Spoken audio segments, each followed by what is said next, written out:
Slow internet? Blocked site? Let's meet the guy who has the powers to make your problems disappear. I'm Larry Bybee. I am the network engineer here at the school district. Essentially, I am a traffic cop for network. So I help design and maintain infrastructure or roads. And whenever you want to get somewhere, I make sure that your directions are right and that you're allowed to go there and that you get there safely and quickly and there's not congestion. Usually when I'm in buildings, I'm usually either assessing where their network is where their network's at, so that we can either, because we're going to perform upgrades or we're going to do some changes, or I'm helping a tech who couldn't get out there and the network's down, they have a complete outage, or they've got a loop or something's causing problems on their network, and so I'm out there trying to fix that.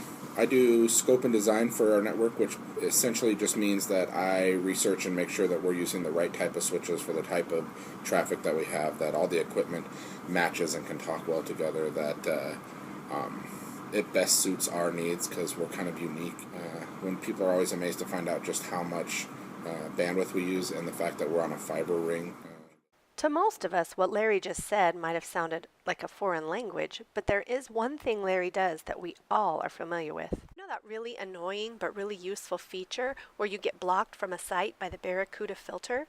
Well, Larry Bybee is the guy that makes the call as to whether a site makes the cut. Well, I usually go to the site, and you can tell by looking at a site whether it's a legit site, or whether it's a phishing site, or whether it's spam, or you can kind of tell when you're at a site if the content is if there's gonna be sections of the site where content's gonna be inappropriate for kids or inappropriate even for adults. So we try as hard as we can to keep inappropriate content out of the schools, and so I make a quick assessment there. Sometimes sometimes the site is set up in a way where we're able to allow just a portion of the site, which is kind of nice.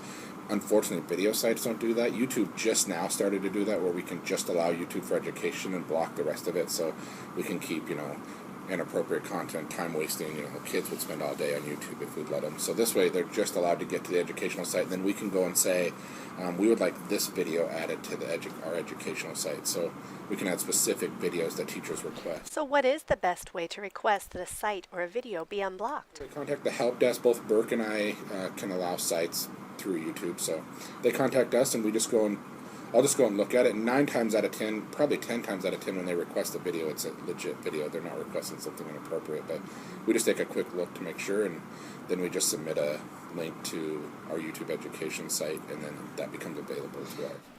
When making a request for a blocked video or a site, please make sure you allow a little bit of extra time, because it's not just Burke or Larry that have the power to do this.